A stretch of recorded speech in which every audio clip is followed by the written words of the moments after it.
Hello, you amazing, beautiful people, and welcome back to another AniNews reaction videos. I should open these. Our boy AniNews has just been cooking and cooking and cooking with the solo leveling content. However, there are so many more videos that you have all been recommending for me to react to. Loads of Overlord stuff, ReZero stuff, all sorts of different Isekai stuff. And one of the most that's been recommended is this one right here, which is That Time I Got Reincarnated as a Slime video. How strong is Demon Lord Rimuru?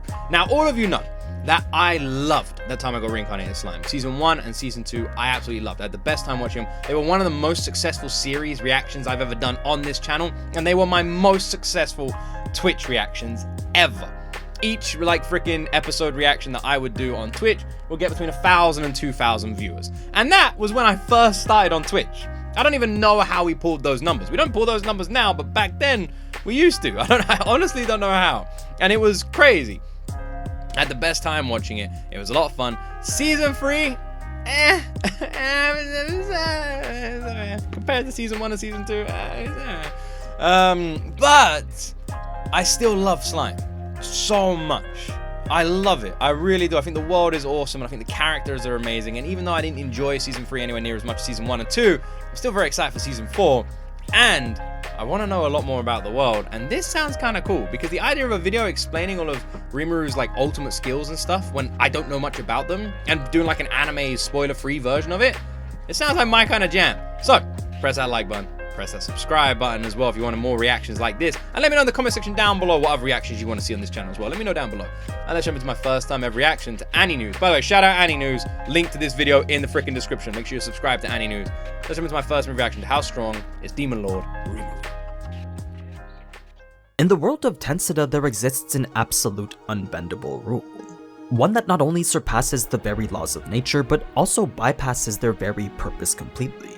What? For those who are lucky enough to have reached a level in which this rule applies to them, well, these laws of nature would then become nothing more than unique cases to them. Mere fundamentals of the world that could simply be ignored or manipulated. So, if you haven't guessed already, the rule I'm talking about here is the one that dictates that ultimate skills are the ultimate power. The unrivaled ability to treat the very laws of nature as nothing more than trivial suggestions. Of course, the extent to which that's possible varies from person to person, but the key idea here is that an ultimate skill can only be countered by another ultimate skill. That's why any person who possesses one is considered to be extremely powerful, much to the point that even someone like G.O.T tends to hold them in very high regard. That said, the odds of coming into possession of one is extremely rare. One could even go through the whole process of evolving into a true awakened demon lord and still come out with no ultimate skills whatsoever.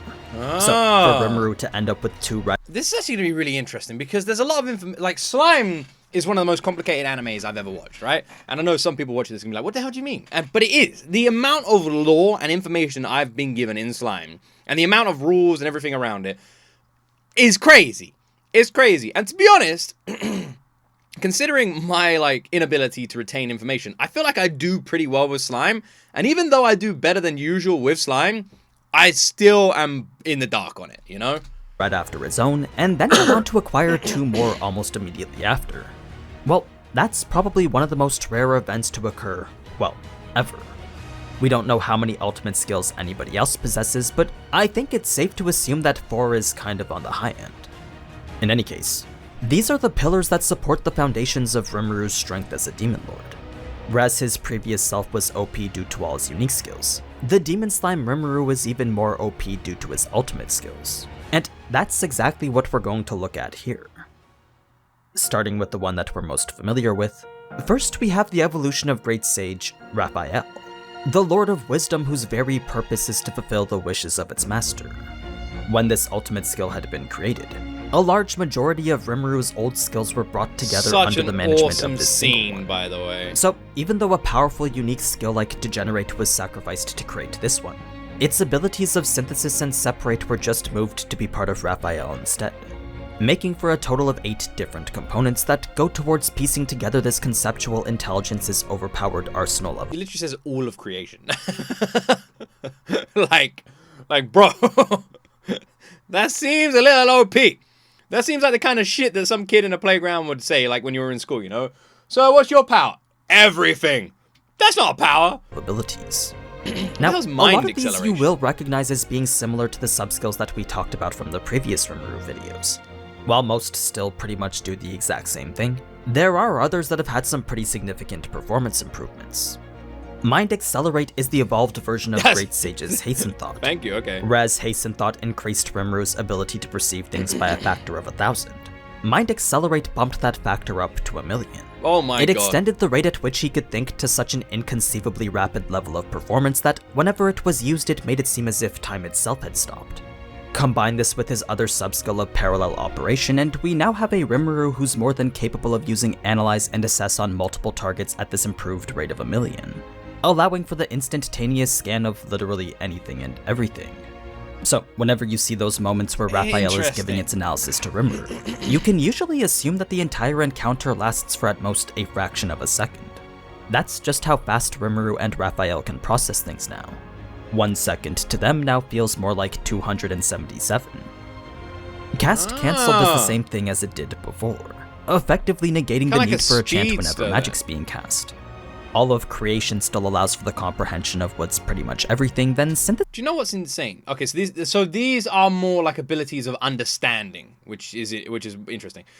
What's insane is the amount of stuff Rimuru seems to possess, and yet Rimuru doesn't use fucking none of these. Like we've seen Rimuru have so many fights, and I feel like we've never once seen Rimuru just go all out, ever. Synthesis and Separate remains completely unchanged. As for the final subskill of Ability Adjust, well, as the only new subskill to emerge from Great Sage's Rimuru evolution, even knows how strong not much has really been done to give us a proper picture of what it's actually capable of. Since it was used to assist with the establishment of Uriel though, we can surmise that it grants Rimuru the ability to modify his existing set of skills. Whether they be skills belonging to his subordinates or any of the previous ones that he's had before, it seems that Rimuru can use Ability Adjust to modify, consolidate, and even evolve them, making it one of the more versatile assets in Raphael's arsenal. Now, the ultimate skill that Rimuru had picked up next was none other than the evolution of Gluttony Beelzebuth. And just like how it was with Raphael, the unique skill Merciless was sacrificed to create this one, resulting in its soul-consuming ability to be passed on as a subskill. Before we get to that though, has AniNews ever done videos where it's like characters from other isekai versus other characters and what a fight would look like, you know? Because I feel like with AniNews' knowledge, like, it would be kind of interesting to see, like, have some sort of, like, World Cup, Isekai World Cup, you know? Like just put, like, 12 Isekai characters against each other in, like, a World Cup head-to-head, and then have these, like, detailed explanations and breakdown on how the fight would go, you know? There were a few buffs given to the base effects of Predation and Stomach. Predation was given a significantly increased range of effect, and Stomach can now store approximately 10 times more than it could before. Had Stomach not been enhanced like the way it had, then Rimuru wasn't even sure he would have been able to handle the strain of releasing Veldora from it. So it was a crucial upgrade that you'll soon see had actually played quite a big role. As for the other two base effects of Mimicry and Isolation, 3 years ago, the former can still replicate the appearance and skills of any analyzed target, while the latter continues to recycle any sort of materials deemed unnecessary during an analysis. Corrosion provides assistive decomposition effects during any instance of predation, then Soul Consumption is just the new name given to Merciless. So, despite Merciless having been sacrificed for Beelzebuth's creation, the ability to reap the souls of those who have lost their will to fight is now just integrated under Beelzebuth's subskill Soul Consumption. Now, where Beelzebub brings forth something new is through the establishment of the subskill food chain from the merger of what was previously Gluttony's Receive and Provide. Remember, Receive was the ability for Rimuru to claim any of his subordinates' abilities as his own, while Provide allowed for the transfer of his skills down to subordinates who were compatible. Oh. That being the case, it makes sense then that Food Chain does a more efficient combination of both. For any monster who shares a connection with Rimuru, all skills in their original form would instantly become available to him. Kind of like the Path of Exile skill tree, but with infinite unlock points. That's crazy. And also a lot bigger. With all his subordinates having received gifts from the Harvest Festival, there was a whole new plethora of skills that needed to be managed by Raphael and its ability adjust. I don't feel like I ever would have figured this out if he didn't tell me this. Ever. That Rimuru has the ability to use his subordinates' abilities. That, I never knew. But on top of that, he also has the ability to give his subordinates, if they're compatible, fucking abilities as well. You see, Raphael is Rimuru subject is to so function OP, at the it's same insane. level that Rimuru is. So that meant all those skills could be streamlined and optimized in whatever way Raphael deemed best. If there was ever a situation in which Rimuru found himself in trouble, then he could simply rely on Raphael to suggest a plan of action with whatever skills were optimal for the situation. Yeah. It was the only way Rimuru could make use of food chain and the vast amount of skills it provided. Exactly. Exactly. Think about it this way. If you could suddenly do everything everything at once, right? You have a million different abilities, a million different skills, all these sort of things. There's no way you know what to use in what fight, right? But then if you have a skill that is able to, that's actually fucking genius. That is genius. Imagine you have all these abilities and everything like that. It could be the same with like a video game or anything. And there's like a path to winning, right? Imagine if you could literally just have like the voice inside your head that goes, this is the path to winning. And it like puts everything into perspective. As for how it That's works so for those under Rimuru, beneficial. well, that same condition of compatibility is still required, making it a much more beneficial skill for Rimuru than it is for really anyone else. Now, just like how Raphael had brought forth the creation of Beelzebub, it was Beelzebub that had allowed for the creation of Rimuru's next ultimate skills, the first of which had stemmed from Veldora's resurrection. Look who it is, the big When man. Rimuru had released Veldora's spiritual body from the confines of his stomach, there were these lingering remnants of his essence that were left behind, remains of his spiritual body that could be consumed by Beelzebub. So, after those remains were absorbed and analyzed, not only was a soul corridor established between himself and Veldora, but the ultimate skill Veldora was created from it as well. Rimuru had absorbed small pieces of Veldora, then used the link between their soul to transform some of this true dragon's power to his own. Now, if you're wondering what exactly this soul corridor is, well, it's pretty much the direct intangible pathway between one soul and another. A connection that signifies a deepened bond between two people. Oh. So, what was essentially Veldora's heart was now linked to Rimuru's soul, Oh. resulting in all his memories and experiences to be gathered in the mind of Rimuru, kind of like some sort of external backup. The reason why this is important is because it ties into the sub-skills of this new Veldora ultimate skill. That's interesting as well. Oh. Rimuru really just can't do fucking everything. Rimuru really can. I'm watching this video by AniNews just making me realize just fucking how insane Rimuru is. How insane it is. I always knew Rimuru was insane. Like it's not a secret. We've seen all these skills and everything pop up a million damn times on our screen, and now having someone explain what it actually means is very beneficial. Instead of my comment section explaining it and me not understanding it, you know, because you guys try and do a great job. You do. You're always like, right, this is what it means, this is what it means, this is what it means. And let's be honest, I'm just not the best pupil, okay? But you guys are good teachers, but you're not as good a teachers as AniNews, let's be honest. AniNews kicks ass. Mainly the duo of Summon Storm Dragon and Restore Storm Damn. Dragon. The former allows Rimuru to call forth Veldora whenever he wants. Whether it's the Veldora that's in his dragon form, or the new Veldora that's in his spiritual one, Rimuru can summon one single Veldora at his sole discretion. It's like fucking Yu-Gi-Oh! The reason I say one is because there's no limit to the number of times this skill can be activated, but there is a limit to the number of Veldoras there can be. Only one dragon can be present at any given time. What does he have to do to summon If that another one? is attempted to be summoned, then the first will disappear in order to make room for the other. As How for what makes curious. this entire ability possible, well, that's actually mostly due to the passive effect of the second subskill. Because Restore Storm Dragon allows Veldora's memories to be copied over to Rimuru, that meant that if Veldora was to ever die, Rimuru could easily bring him back to life with an exact replacement. I know that may sound a little bit confusing, but the key thing to understand is Was that Fubuki? It's so interesting. The thing is, obviously that makes sense with Veldora. Is it just Veldora he can do that with? And can he do that as many times as he wants? that this clone is just a vessel. Yes, it does house Veldora and serve as his material body, but what we see is nothing more than a clone he's currently inhabiting through his soul corridor with Rimuru. The real Veldora currently resides within Rimuru's soul. Well, a reproducible backup anyway. So, regardless of I what am happens so to this newly confused. provided body, Veldora can always be given another, essentially making him immortal so long as Rimuru continues to be alive. So, is the idea like this? I take my brain out. Here's my brain. I put my brain inside of someone else's head. They look after my brain. But then they have the ability to make a body which my brain then gets copied into. But the original brain stays inside their body. The copy of my brain goes inside this new body. Now, is the copy of my brain a link to my original brain, meaning that any memories the copy makes does my original brain imprint. Or if my copy dies and my original brain puts another copy out again, do we go back to that? Does that make sense? Like, god damn it, fuck me. All right, what have I got here? Okay, I got like this. This is, don't ask me why I've got this, okay? There's loads of stuff on my desk. This is me. Now, this is Rimuru. Rimuru pops me in there, okay? And I am now in here.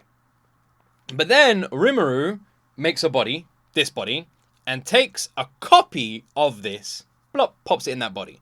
Now, if I were to die, does this, the memories and everything that this has created, die with me? Meaning that when another one comes out and goes into a new body, that doesn't have any of the memories of the previous one? Or does the copy, as it's living its life, process all the memories, go to the original as well? You know what I mean? So then if this were to die, this would come back just the same as the copy, not as the original. You know what I mean? I can't think of a way to explain it better than that. Hopefully that worked. In any case, this pretty much explains the fundamentals of how Summon Storm Dragon works as well. The idea that he can just It's not pop like out Rimuru is Veldora physically teleporting hilarious. Veldora to his exact location, but instead it's more like he's replacing the current Veldora with a new one. One that's an exact... I thought he was teleporting him. Like in the past. That's weird. Copy of the real Veldora from Rimuru's soul.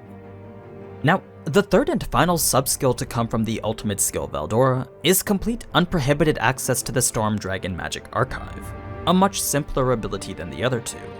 All this meant for Rimuru was that he could now use powerful spells like Dark Lightning, Death Calling Wind, and Storm of Destruction, all of which are more powerful in comparison to what he previously had.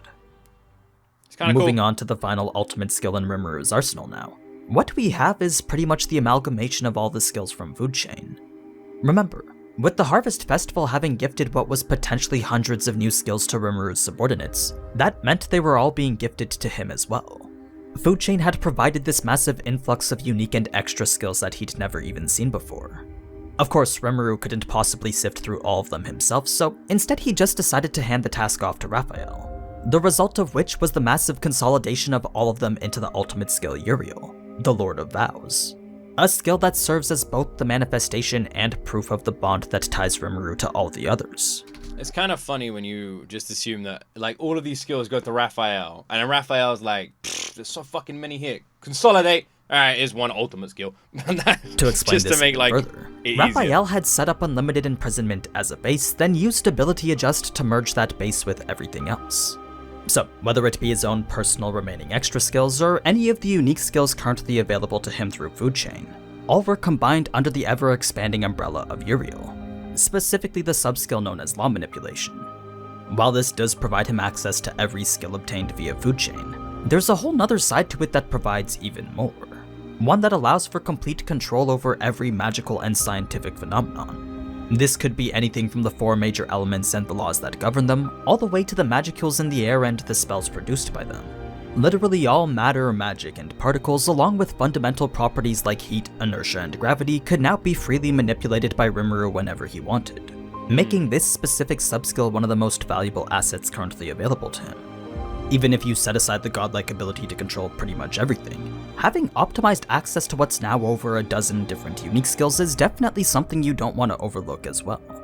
Sure. Another aspect of Uriel that's just as OP is the Spatial Domination subskill that had taken over for Spatial Motion. It's a new and improved version that works much more efficiently as well as requires significantly less setup. Oh. Unlike how Spatial Motion required a gate to link 2 points in space together, Spatial Domination required only a thought.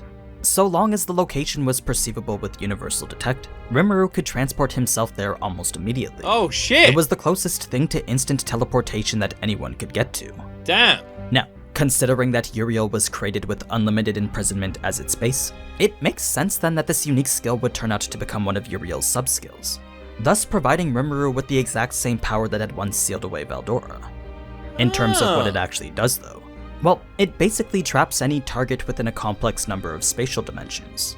And when I say complex, I don't mean that it's too complicated for us to understand, but instead that the target would literally be encased within a dimension of an imaginary number.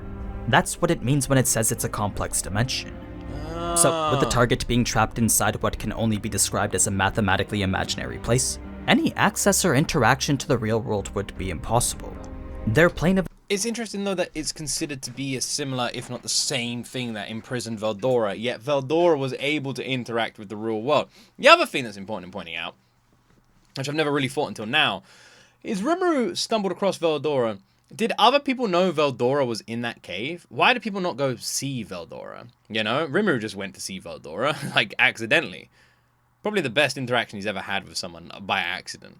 Did anyone else ever go visit Veldora the whole time he was in there? Or were people just too scared, and that's why they just never went in there? Because I'd be pretty scared.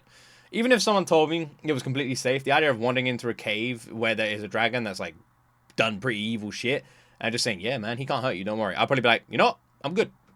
You know, I'm good. I don't need to... I'm good. Why don't you go in and you tell me how it went, and then if you survive, I still won't go in. What I'm trying to say is Rimuru's ability sounds like it zaps them away to a place where they cannot even be comprehended. But what Veldora was holding doesn't sound the same. Of existence simply wouldn't coincide with our own, resulting in the target's skills being useless regardless of how strong they were. That being the case, unlimited imprisonment was a barrier in which escape from the inside was wholly impossible. Last but not least, the final subskill of Uriel was the absolute defense of Universal Barrier. Shout out Gojo. Unlike how multi-layer barrier required each resistance to be imbued individually, Universal Barrier simply did it automatically. Yes, the barrier was still technically multi-layered in nature, but the whole process of setting it up was handled by Raphael now. But yeah, that's every ultimate skill that Rimuru currently has now. As I'm sure you noticed, there's a lot of different things working in tandem to produce these ultimate powers that we see in action in the anime. With Raphael being at the forefront, every other skill is being used at full capacity to provide Rimuru with anything and everything. He may not be as strong as Millimurgi yet, but he's certainly taking his first steps towards something I would personally consider to be akin to godlike.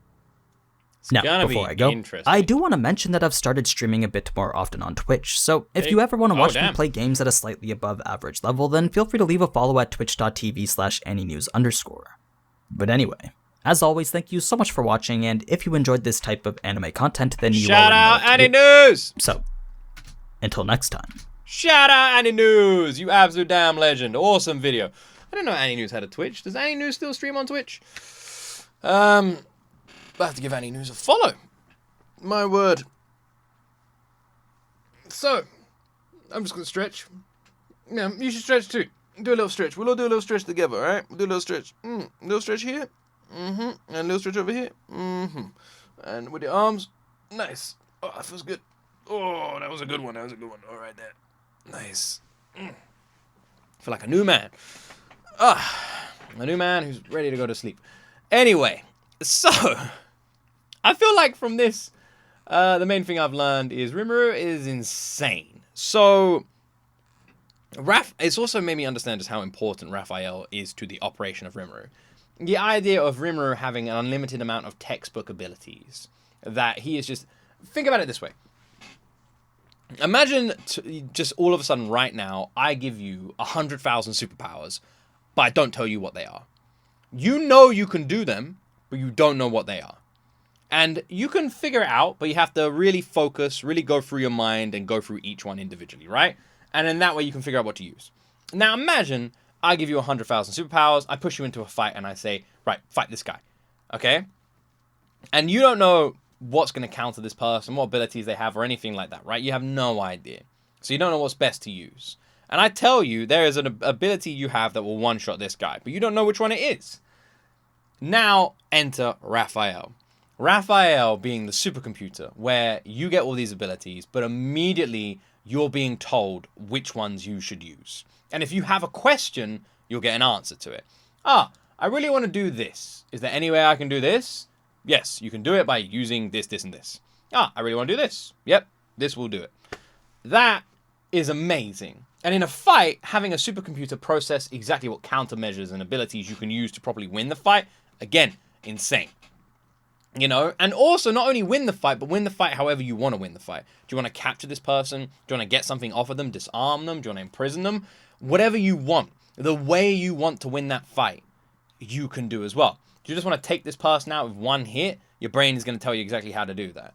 And that is just, that shows to me how unbelievably important Raphael is to all of this actually working inside of Rimuru. And I never realized how significant Raphael was for Rimuru just operating. And that's definitely something that stood out to me loads. Watching this and having it explained made me realize, one, how amazing Raphael is, and two, just how incredible these like ultimate skills actually are in terms of anyone even having one. And the fact that Rimuru at the point in the anime when this was created had 4 is crazy. I also didn't know that when like Veldora was appearing with Rimuru summons, that was Veldora literally disintegrating and reappearing. It kind of like how Star Trek works, you know? That is interesting too, because I never knew that was the case.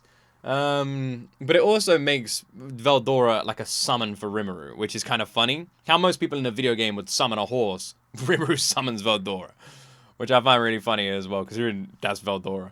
Well, I guess that's where my reaction ends. This has been really interesting. This has actually been a really cool video to watch before going into Season 4, because it puts Rimuru into perspective. There are loads of other videos like this around other characters from Slime, so let me know if you want me to check any of those out.